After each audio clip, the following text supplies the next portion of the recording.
Assalamualaikum, Ustazah. Waalaikumsalam warahmatullahi wabarakatuh, Mbak Mira.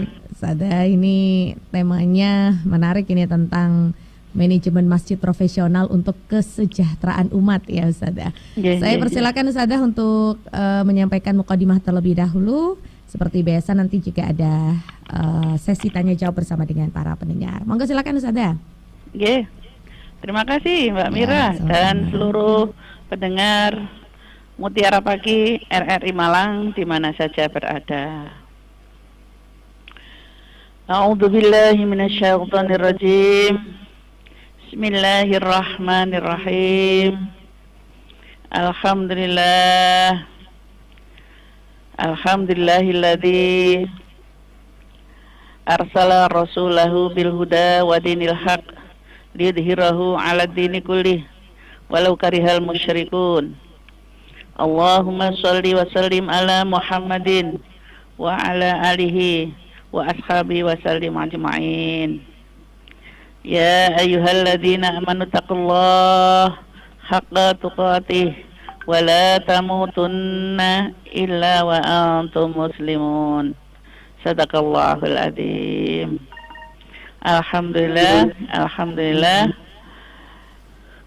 luar biasa rezeki nikmat dari Allah Subhanahu wa taala yang tak ternilai.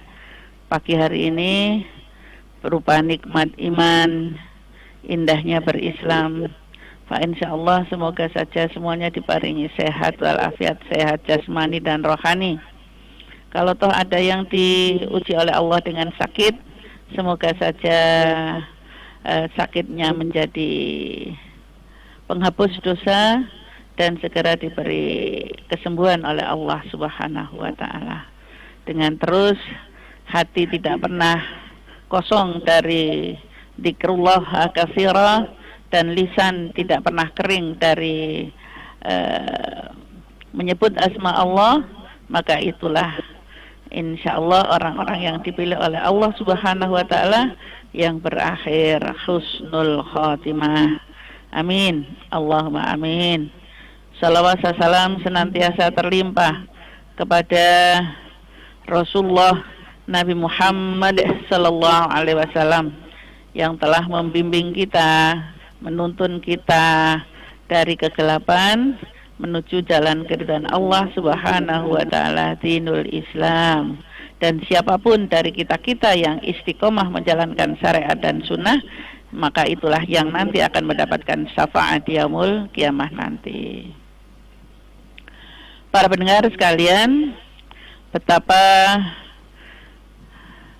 dari dulu nih senantiasa masjid kita lihat sebagai tempat ibadah utama daripada kaum muslimin ini, tidak hanya di Indonesia saya kira, tetapi di mana-mana.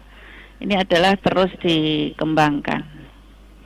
Bahkan ada di Lombok itu ada sampai 1000 masjid ya. Pada hakikatnya tidak lain adalah ini menilik pada surat At-Taubah ayat 18 yang berbunyi Bismillahirrahmanirrahim. Innama ya'muru masajidallahi man amana billahi wal yaumil akhir wa aqamas sholata wa ataz zakata wa lam yakhsha illallah fa'asa ulaika ayyakunu minal muhtadi. Sesungguhnya yang pantas memakmurkan masjid-masjid Allah hanyalah orang yang beriman kepada Allah dan hari akhir, yang mendirikan sholat, menunaikan zakat, serta tidak takut kepada siapapun selain Allah. Mereka itulah yang diharapkan termasuk golongan orang-orang yang mendapat petunjuk. Nah, kaitannya dengan ini, kadang-kadang juga kita masuk di suatu masjid, ya, terasa juga keprihatinan, ya, prihatin di sana sini. Bisa juga tentang kebersihan atau tentang pengelolaan yang itu belum dilaksanakan secara optimal, apalagi profesional. Karena itulah pada kesempatan yang sangat berbahagia ini, ya kami ingin sharing bahwa manajemen masjid yang baik itu sangat penting dalam mendukung kesejahteraan rakyat, kesejahteraan umat. Ya, karena masjid tidak hanya sebagai tempat ibadah, tetapi juga sebagai pusat sosial, pendidikan juga, dan ekonomi. Nah, maka pada kesempatan ini perlu kita sharing, jadi bagaimana menjadikan masjid ini betul-betul bisa mensejahterakan umat, bisa memakmurkan umat. Karena kita lihat juga di papan masjid itu tertulis sekian banyak donasinya atau kasnya, tetapi begitu kita masuk toilet, ya Allah ngapunten ya, ini yang sering saya lihat, sabun saja tidak ada, apalagi pewangi ya. Dan juga mungkin mukenanya, ya Allah, sangat memprihatinkan karena sekian lama tidak dicuci dan juga menjadi ada renda alami berupa jamur-jamur itu. Nah, maka semoga saja dengan kita sharing ini, ya, yang kita ingin ada, kita lihat banyak masjid-masjid yang begitu banyak sudah memberikan kesejahteraan umat sekitarnya. Salah satu contohnya adalah kalau ke Jogja itu ke Masjid Jogokarian, kalau di Kalimantan ada Masjid Munzalan, Masjid Kapal, ada lagi di Ponorogo itu juga yang bisa betul-betul diberdayakan untuk umat di sekitarnya. Yang pertama adalah perlunya pengelolaan keuangan yang transparan dengan akuntabilitas keuangan dan pemanfaatan dana masjid ini seoptimal mungkin. Bukankah juga Allah sampaikan bahwa walladzina idza anfaqu lam yusrifu wa lam yaqturu wa kana baina dzalika qawama.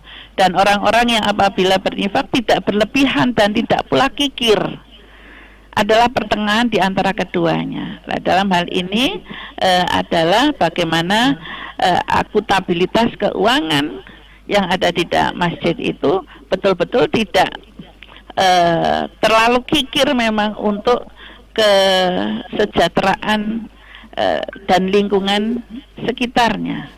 Sehingga ada yang namanya itu jamaah sholat dan jamaah masjid. Kalau memang jamaah sholat ya sudah, pulang begitu saja. Tapi kalau sudah jamaah masjid ini adalah betul-betul ingin memikirkan dan terdaftar, sehingga memanfaatkan dana masjid ini ya betul-betul bisa tidak semata-mata untuk membesarkan masjid itu, yang kalau kemudian jamaahnya tidak bisa sampai penuh, menara-menara dibangun tinggi, tapi masyarakat di sekitarnya banyak yang kekurangan, ya, yang mereka juga butuh modal. Nah, inilah yang perlu diperhatikan oleh para takmir. Semoga ini juga bisa ada yang mendengarkan di sini, karena apa? Memang yang dituntunkan oleh Allah Subhanahu wa Ta'ala, yang diutamakan itu adalah kerabat dekat, orang miskin di sekitarnya. Apalagi yang dalam perjalanan kemudian istirahat, yang butuh setidak-tidaknya minum. Ya, jadi tidak dihambur-hamburkan hanya untuk perbaikan kelihatannya menaranya tinggi, bahkan seperti di mana Masjidil Haram, pagarnya sangat indah sekali, tetapi tidak tersedia minuman untuk para musafir itu. Nah, inilah yang semoga saja dengan terus membangun program sosial dan kemanusiaan dan juga kesehatan, maka diharapkan dana itu pun bisa bagaimana membeli ambulan yang untuk sekitarnya, untuk siapapun yang bisa menggunakan. Sehingga dengan adanya program sosial dan kemanusiaan ini, ya akan bisa, kalau toh memang tidak bisa satu pekan pembagian makanan atau sembako, ya mungkin 1 bulan sekali lah. Nah, sehingga insya Allah amal yang diberikan oleh para donatur ini, donasinya akan insya Allah semakin berkembang banyak, apalagi juga ikut memikirkan dan membantu korban bencana alam, anak yatim dan duafa, terutama yang ada di sekitar masjid. Yang kita lihat yang disampaikan di Masjid Jogokarian itu kan sampai didata. Jadi sekali lagi saya katakan adalah bukan jamaah sholat, tapi jamaah masjid yang secara terstruktur itu ditulis siapa saja dan bagaimana statusnya, sebagai muzaki atau mustahi. Nah, inilah yang dinamakan pemberdayaan ekonomi jamaah, sehingga nanti bisa ada koperasi masjid, bahkan ya ada ATM beras itu yang ada dicontohkan oleh Masjid Jogokarian, yang alhamdulillah juga ada sudah beberapa yang bisa mengikuti jejaknya, sehingga kemudian ada juga pelatihan kewirausahaan yang dana itu adalah dikembangkan oleh masyarakat ekonomi lemah dan juga pemuda-pemuda ini, sehingga akan bisa membuka usaha kecil, ya bisnis kecil yang ada di sekitarnya, dan juga akan bisa memberikan kontribusi bagi masjid dan juga orang-orang yang datang ke masjid itu. Nah, inilah para pendengar sekalian yang berbahagia, perlunya ada pemberdayaan ekonomi jamaah. Kemudian kita sering menyalahkan kok yang masjid ini orang-orang tua saja. Bagaimana dengan pengembangan sumber daya manusia, pemuda-pemuda ini? Nah, inilah yang harus kita punya inovasi selaku takmir masjid, dan kemudian yayasan yang mengelola itu, baik dari yang besar kan Nahdlatul Ulama ataupun Muhammadiyah, ya, adalah bagaimana mengembangkan atau menarik perhatian para pemuda yang sangat dibutuhkan saat ini, adalah bagaimana mereka bisa ada ketertarikan di sana. Mungkin juga ada wifi, kemudian dispensernya itu juga menyediakan kopi, dan kemudian ada lahan-lahan bimbingan untuk pemuda, ya, para ibu dan juga anak-anak mulai kecil sampai dewasa. Jadi pengkajian Al-Qur'annya adalah dioptimalkan, tidak hanya sekedar pengajian, tapi mungkin juga dikembangkan pendidikan non-formal yang lain untuk meningkatkan kualitas sumber daya manusia. Sungguhlah saya sangat terkesan saat ke Masjid Jogokarian ini, begitu sangat profesional pengelolaan masjid itu, yang betul-betul bisa memberikan kesejahteraan pada umatnya. Tetapi itu hal yang penting harus dicatat, harus ada memang jamaah masjid, ya, bukan sekedar jamaah sholat. Termasuk juga program kesehatan untuk masyarakat ini pun tidak hanya tadi punya ambulan para pendengar sekalian, tapi memang ada klinik atau setidak-tidaknya pos kesehatan di masjid itu yang memberikan layanan medis dasar, dengan tentu saja harga yang terjangkau bagi masyarakat sekitar. Apalagi tadi kalau yang sudah termasuk jamaah masjid, maka ada kartunya toh, gratis untuk yang kurang mampu. Subhanallah. Nah, inilah yang perlu dipikirkan semua kaum muslimin dan muslimat ini, kegiatan atau program-program yang menjadikan masjid sebagai pusat, bisa dikatakan pusat budaya dan kesejahteraan umat ini, karena layanannya betul-betul optimal, ya, tidak berlomba-lomba banyak-banyakan kas itu, tetapi berlombanya adalah bagaimana peningkatan untuk umat di sekitarnya ini bisa dirasakan oleh semua lini. Karena itu para agnia, ya, stakeholdernya ini akan semakin bersemangat untuk memberikan donasi, ya, karena memang digunakan secara optimal untuk kebutuhan masyarakat juga, yang tidak hanya untuk keindahan masjid itu sendiri. Kalau kita lihat di Masjid Jogokarian, ya biasa-biasa saja, tidak berlebihan terlalu kelihatan laks begitu, ya, tetapi masyarakat di sekitarnya sekali lagi bisa merasakan manfaat daripada manajemen yang dilakukan secara profesional. Pengembangan teknologi, nah ini juga terus diupayakan, karena dengan adanya platform digital dan program pembelajaran online ini, insya Allah, ya, akan juga menjadi daya tarik minat dari segala lapisan. Seperti yang saya katakan awal tadi, setidak-tidaknya adalah juga menarik perhatian para pemuda dan pemudi. Bukankah dengan adanya platform digital ini telah memenuhi ayat Allah Subhanahu wa taala, wa nuyasiru lakalil yusra, ya, bahwa kami akan melapangkan bagimu jalan kemudahan dalam segala urusan.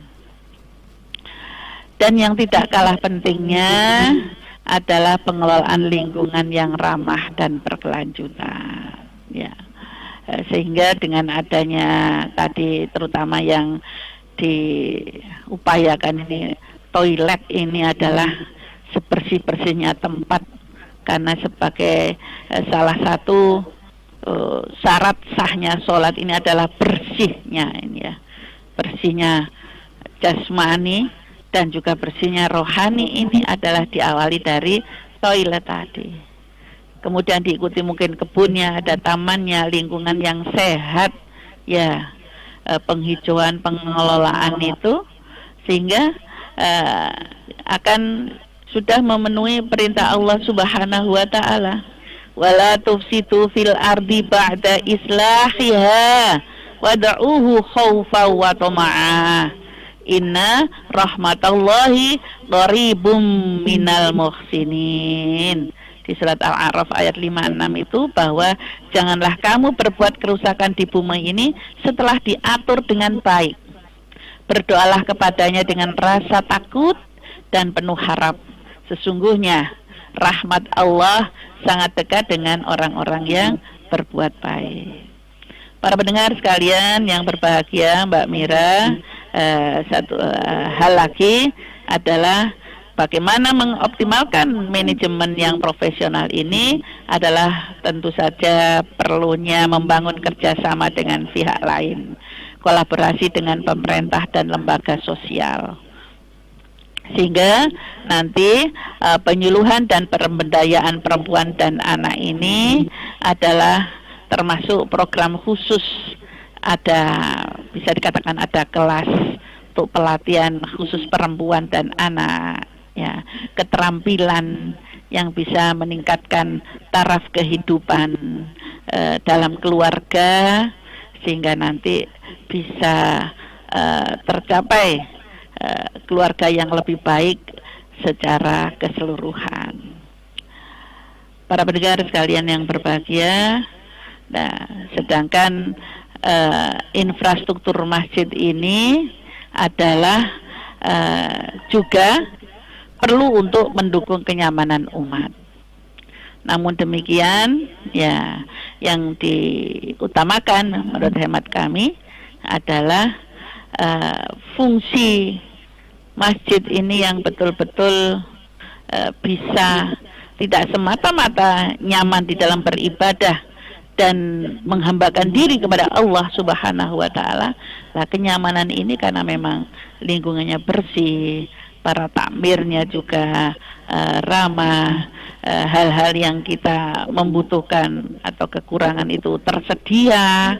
Nah, inilah sehingga akan menjadi pusat kegiatan sosial dan pemberdayaan masyarakat. Maka sekali lagi dengan manajemen masjid yang profesional dan tepat, maka nanti akan menjadi pusat kegiatan yang tidak hanya memperkuat aspek ibadah, tetapi juga memberikan dampak yang besar untuk kesejahteraan umat di bidang sosial, ekonomi, pendidikan, dan layanan yang lain. Saya kira begitu, semoga saja kita semua tergerak untuk setidak-tidaknya ikut berikan sumbangsih bagaimana menata supaya ada jamaah masjid, bukan sekedar jamaah sholat. Saya kira itu, semoga ada kreativitas dan inovasi-inovasi bagi siapapun, termasuk diri kita yang ikut memikirkan tentang masjid di sekitar kita. Baik. Ya, kita buka sesi tanya jawab ya Ustadzah ya. Kita buka sesi tanya jawab di pagi hari ini. Silakan pendengar yang mau ikut bergabung bersama dengan kami di program 1 RRI Malang. Anda bisa telepon langsung di 495850. Kemudian untuk WA-nya kami buka di 081555600915. Ada 2 pendengar yang sudah ikut bergabung di 081555600915. Ini ada Pak Rofik mau tanya, uang kas masjid bolehkah buat makan takjil di bulan puasa? Baik, terima kasih Pak Rofik. Kemudian ada yang bergabung kembali, boleh tidaknya sholat menghadap kuburan. Jadi di masjid kampungnya pendengar ini, di depan bangunan masjid itu ada area kuburan begitu Ustadzah. Dan batas penghalangnya hanya tembok dari masjid, lalu setelah itu langsung masuk ke area kuburan. Nah, hukum sholat di masjid kampung saya tersebut seperti apa? Baik, kemudian ini ada Pak Daman sudah ikut gabung juga lewat telepon. Monggo Pak Daman, Assalamualaikum. Assalamualaikum warahmatullahi wabarakatuh, Mbak Mira. Waalaikumsalam warahmatullahi wabarakatuh. Ustadzah Maisaro, mudah-mudahan pencerahan pagi ini bisa membuka hati umat Islam di dunia, khususnya Indonesia. Amin. Khususnya Kota Malang. Ya, saya tertarik Ustadzah ya. Saya lihat-lihat sekarang itu masjid itu kan dibangun fisiknya saja Ustadzah ya. Bingung bangun menaranya, tapi memang yang jangan perhatikan tadi tempat wudhu, kemudian kebersihan, kemudian bau wanginya di ruangan masjid itu kadang kita kurang nyaman gitu ya. Saja. Iya, jadi kemudian kita lihat di teman-teman saya tidak mengkultuskan tempat ibadah lain ya Ustaz ya. Kita lihat di gereja, kita lihat di wihara, kita sebagai studi perbandingan Ustaz ya. Gimana ya, istilahnya kan baunya lebih, orang itu kerasan, aromaterapinya kerasan, sedangkan di masjid kan kita lihat seperti itu aja gitu loh. Memang sekarang itu saya lihat itu umat Islam sendiri ya tanda-tanda zaman akhir katanya gitu. Banyak yang berlomba-lomba membangun menara, bukan berlomba-lomba memberdayakan umat. Ya, oke. Setelah jadi mudah-mudahan berani membuat gebrakan gimana membuat aturan masjid bisa mensejahterakan umat, kan gitu Mbak Ustadzah Maisaro. Mudah-mudahan siapapun yang terpilih di tingkat kotanya masing-masing punya aturan main gimana masjid bisa berhubungan dengan umat, menciptakan anak muda biar kerasan di masjid, kemudian masyarakat bisa usaha di masjid gitu, seperti di swalayan itu mengasih fasilitas itu gitu. Semua masjid harusnya gitu, apalagi kalau bisa ke musola itu kan harusnya dirawat juga. Jangan musola cuma ramenya puasa sama sholat terawih, tapi kan di hari-hari biasa tidak rame, bingung bangun lagi, bingung ningkat lagi, tapi nyatanya kosong. Begini, membangun umat itu kan lebih utama. Sekarang orang berpikir sholat tapi perut lapar kan ya susah juga Ustazah. Saya kira itu mohon tanggapan Ustazah Maisaroh. Mudah-mudahan kita barokah semua ya Mbak Mira ya. Amin. Mudah-mudahan siapapun yang jadi bisa memsejahterakan umat kan gitu Mbak Mira. Terima kasih. Assalamualaikum warahmatullahi wabarakatuh. Waalaikumsalam. Terima kasih Pak Daman. Biasa tadi. Ini ada satu lagi, boleh saya terima Ustazah? Boleh. Assalamualaikum. Waalaikumsalam warahmatullahi wabarakatuh. Ini dari tanah Sunda. Silakan Pak Irwan. Assalamualaikum Ibu. Waalaikumsalam warahmatullahi wabarakatuh. Pak Irwan. Tentang masalah tadi kan suci dalam beribadah yang tertarik ya di sini. Kemudian di sini Bu, kan tadi bersih dulu kan dari ini, jadi harus suci dalam baik dalam segi fisik, pakar ataupun hati di sini ya, beribadah di sini. Nah sini Bu, saya kan kalau bekerja yang namanya bekerja di luar, kerja di lapangan ya Bu ya, di mana saya tempat sholat duhur, nah di sana sholat. Saya dekat tapi di rumah hari Jumat. Kalau hari Jumat kan kadang-kadang saya ditugaskan keluar, di mana ya seharusnya kan kalau menurut ayat mengatakan bahwa hari Jumat itu tidak boleh Jumat sengaja Jumat di luar daerah sendiri. Tapi kan saya namanya bekerja, kalau dimakan pas di sini hari Jumat di sana aja. Itu yang pertama. Yang kedua, ini suci dalam pakaian yang seadanya itu kan seperti itu. Kemudian, nah juga pernah pengalaman nih Bu ya. Kalau misal bagaimana Bu? Kalau misal yang namanya di lapangan lah pasti banyak yang dilihat yang indah-indah ya Bu ya di sini. Kadang-kadang pas melihat yang indah-indah suka sedikit ada, maaf nih ya, bukan vulgar, ada cairan sedikit. Saya ragu apa itu gimana Bu? Sah tidak kan? Yang namanya di lapangan kan mungkin bisa darurat. Kita kadang-kadang kalau melihat yang indah-indah kadang suka ada keluar gitu kan sedikit cairan di, maaf nih, keluar dalam tanda petik kalau bisa dijelaskan. Nah bagaimana itu mendapat Ibu Ustazah? Terima kasih Bu. Assalamualaikum. Waalaikumsalam warahmatullahi wabarakatuh. Baik. Saya tutup dulu teleponnya, ini ada banyak yang gabung. Kita jawab dulu dengan singkat dulu. Semoga bisa memenuhi harapan para pendengar, Mbak Mira. Makanya perlunya tadi kas yang banyak, tentu saja ya sangat boleh Pak untuk takjil. Bahkan yang ya saya katakan di Masjid Ponorogo itu ya, bahwa 1 bulan penuh tidak hanya takjil, bahkan juga adalah untuk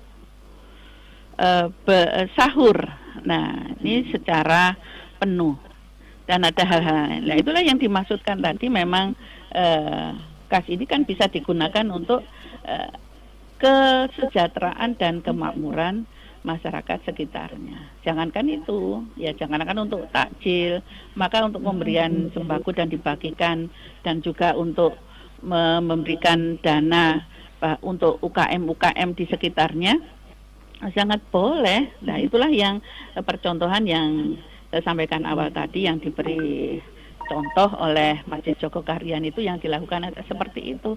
Bahkan kemudian diharapkan kas ini 0 adalah untuk apa? Sudah terpenuhi, memang dibagikan untuk masyarakat sekitarnya.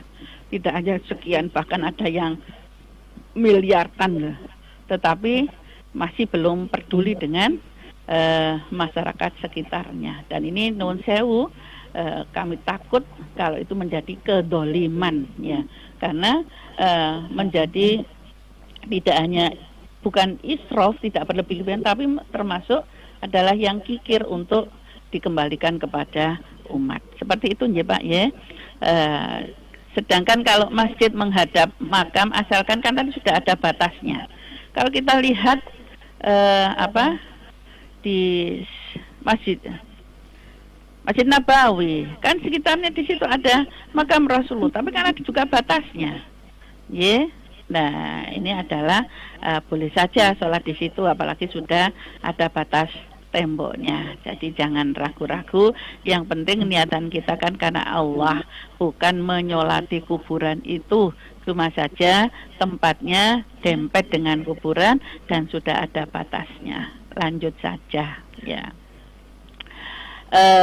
Pak Daman, sekali lagi, nah kita harapkan kalau toh Pak Daman di sekitar panjenengan, diharapkan ikut kontribusi memikirkan masjid di sekitar panjenengan.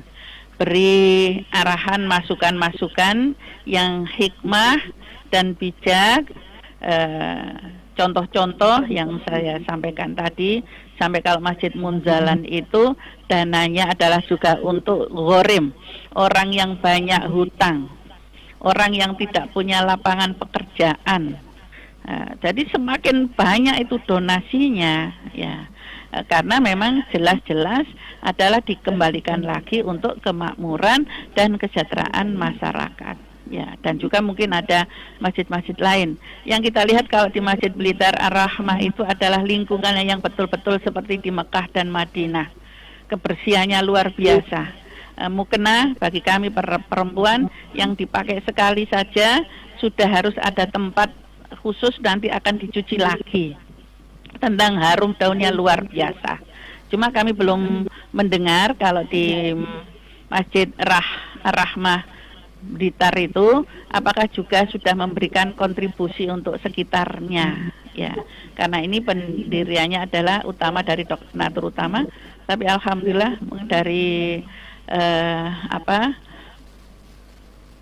pom-pom bensin di sekitarnya itulah yang mendana yang besar seperti itu, sehingga terasa betul nikmatnya, rasanya tidak ingin pulang, seperti sedang melaksanakan umroh kalau masuk Masjid Blitar di Ar-Rahmah itu. Nah, inilah contoh-contoh. Maka kalau kita healing itu seyogyanya adalah keliling ke masjid-masjid ini, kemudian memberikan semangat, motivasi untuk bagaimana masjid di lingkungan saya akan juga bisa berubah secara optimal untuk mensejahterakan masyarakat.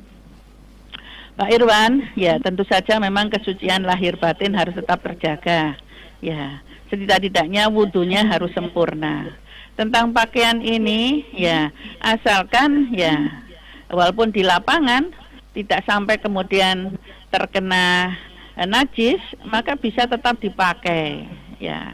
Jadi walaupun misalnya berdebu dan sebagainya, tetap bisa dipakai. Tetapi kalau kaitannya tadi, ya ternyata di lapangan melihat hal-hal yang kemudian menjadikan ada nafsu birahi dan itu keluar tadi, maka yang ini adalah najis. Nun sewu.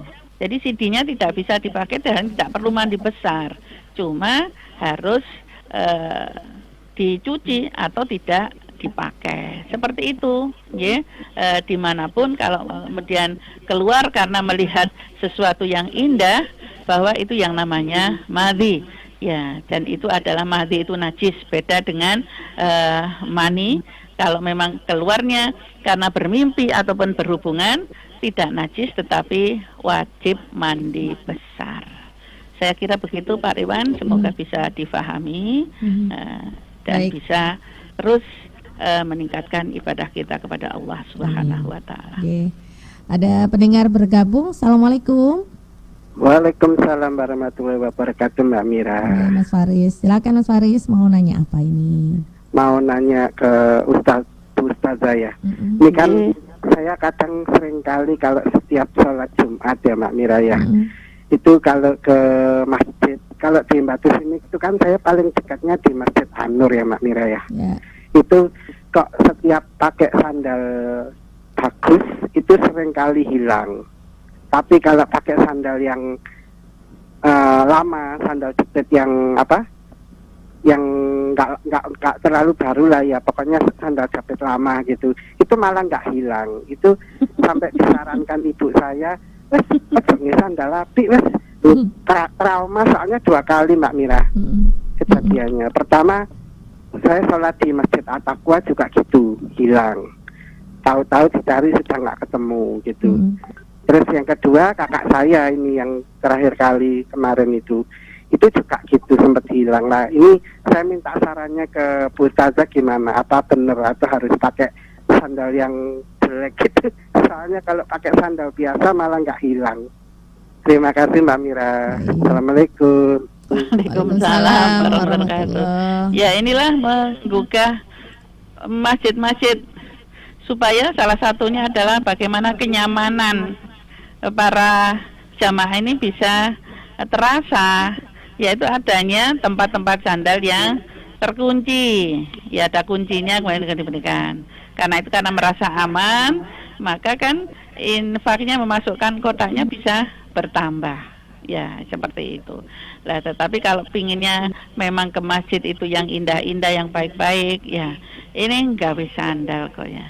Ya boleh saja jenengan bawa aja kalau pingin memakai sandal itu yang tetap baik, dibunteli kresek, ya. Dan seperti kalau kita di Masjidil Haram di Mekah itu kan diputer dengan kresek, kemudian diletakkan di sampingnya begitu. Tetapi kalau tidak berkenan dibuntel kresek, ya kembali pada yang ben gak ilang wis sing biasa saja. Atau kalau memang niat saya infakan sih sandal ini, ya seperti itu. Tapi satu hal lagi yang harus kita sampaikan pada seluruh kaum muslimin dan muslimat ini, bahwa betul-betul ayat ta'muruna bil ma'ruf wa yanhauna 'anil munkar itu sebenarnya dengan mendirikan sholat itu harus bisa mencegah keji dan mungkar. Tetapi apa yang terjadi tidak amar ma'ruf nahi mungkar, tapi itulah yang dikatakan amar ma'ruf nyambi mungkar. Ya tadi sudah mendirikan sholat sholat Jumat, nyambi mungkarnya adalah ternyata nuker sandal. Nah, semogalah mereka segera diberi rezeki oleh Allah, beli sendiri sandalnya, tidak menukar lagi dengan sandal jamaah lain di masjid. Begitu Mas Faris. Ya baik, kemudian ini ada yang bergabung nomor akhirnya 6678, nggak disebutkan namanya. Kalau kita buka acara terus mengajak doa dulu dan ada sedikit menjelaskan fadilah dari doa tersebut. Kemudian ada yang mengatakan kok ceramah ae gitu ya. Apa yang harus dijawab dengan perkataan itu? Ini pengurus dan bunyainya yang bertanya atau gimana ini maksudnya? Kemudian pertanyaan kedua, kalau suami sulit diajak ibadah sholat, apakah besok bisa jadi satu surga sedangkan istrinya tuh rajin sholat gitu? Ya, baik. Memang kalau dibedakan ya, kita sebagai MC Master of Ceremony atau protokol pembawa acara, ya tidak perlu adanya narasi yang lain kecuali yang tepat ini. Kalau kita berdoa ya sudah doanya, tidak perlu juga ini nanti yang akan menjelaskan itu kan ada sendiri, yaitu penceramahnya.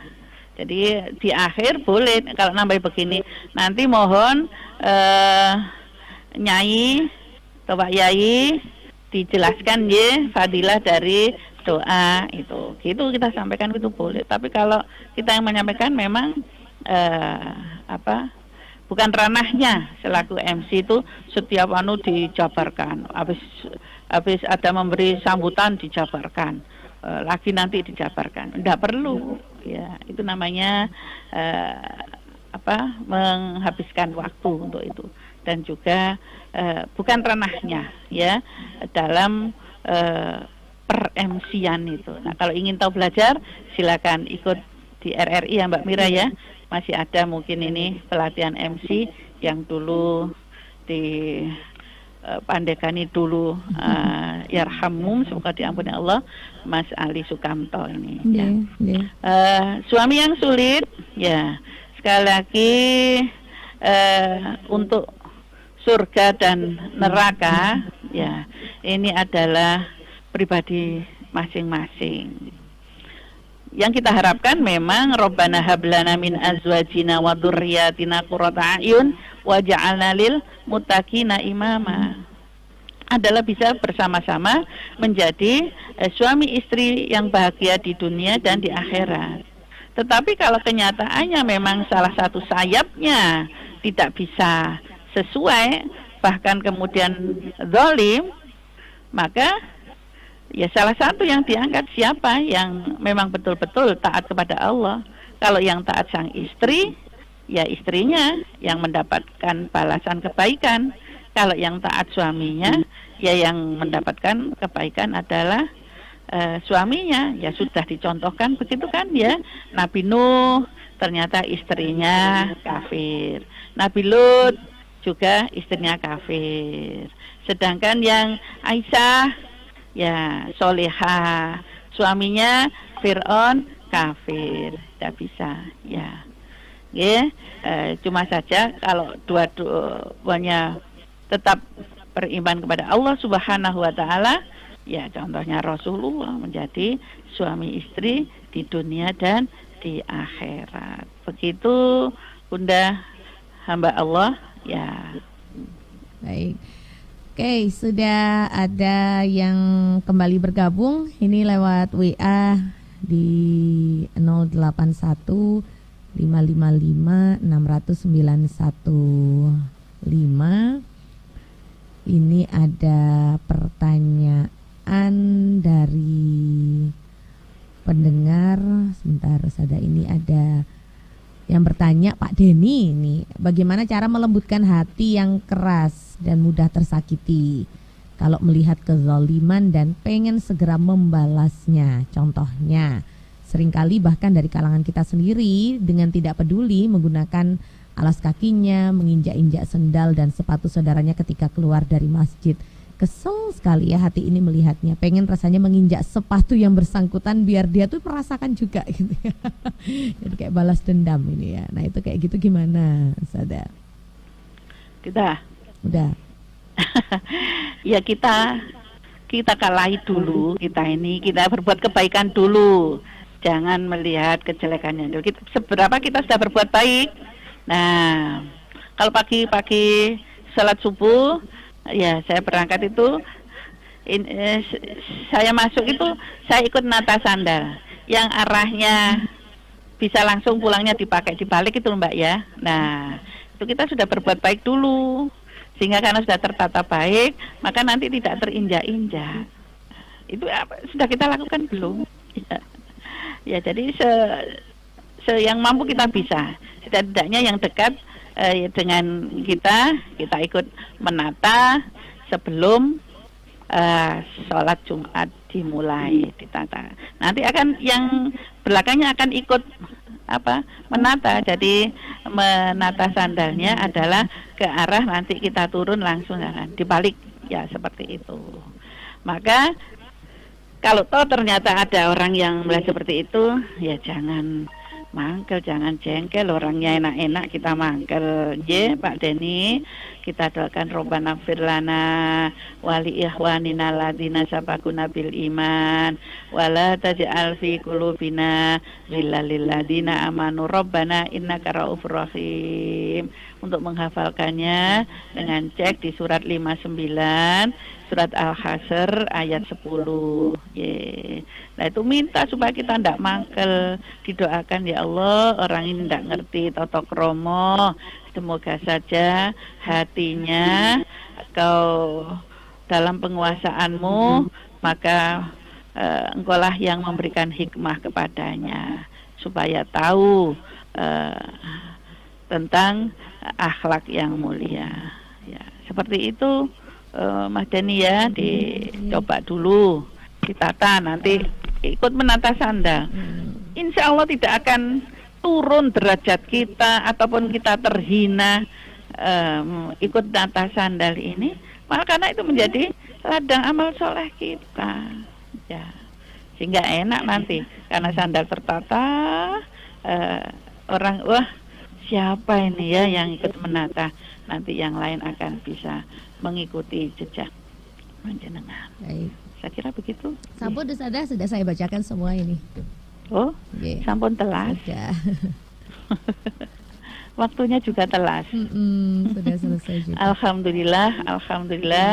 Sekali lagi untuk semuanya, dan juga tadi untuk pada Pak Nuhuri, Pak Irwan, Mas Faris juga, semoga tetap ikut memikirkan bagaimana memberikan kontribusi memberdayakan di masjid tadi, agar masjid-masjid di sekitar kita, di lingkungan kita bisa melakukan manajemen yang profesional, tepat, daya gunanya, dan utamanya adalah para pengelola takmir masjid ini adalah hatinya yang lembut, dalam artian mau berubah, menerima kritik saran yang inovatif, yang karena semuanya itu di lain adalah kembalinya pada diri sendiri, dan kemudian semuanya menjadi senang. Insya Allah pasti ada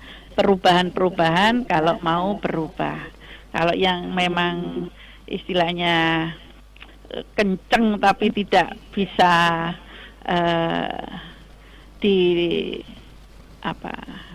diingatkan, sing repot, ya akan tetap seperti itu saja. Padahal ini juga menjadi ladang amal soleh kita untuk bekal kita menghadap Allah Subhanahu wa Ta'ala. Tetap semangat para pengelola, para takmir masjid di mana saja berada. Walaupun seorang ibu kan juga bisa memberikan kontribusi, para wanita, tentang bagaimana ikut mencuci mukena-mukena yang ada di masjid yang sangat kotor itu. La haula wala quwata illa billahil azim. Mohon maaf kalau ada yang masih kurang. Itulah kefakiran ilmu kami. Semoga diampuni oleh Allah Subhanahu wa Ta'ala. Subhanakallahumma wa bihamdika asyhadu an la ilaha illa anta astaghfiruka wa atubu ilaih. Nasru minallah wa fathun qarib wa basyiril mu'minin. Assalamualaikum warahmatullahi wabarakatuh. Waalaikumsalam warahmatullahi wabarakatuh. Terima kasih Ustazah Maisarah untuk tausiahnya pagi hari ini. Semoga ada guna dan juga manfaatnya untuk kita semua.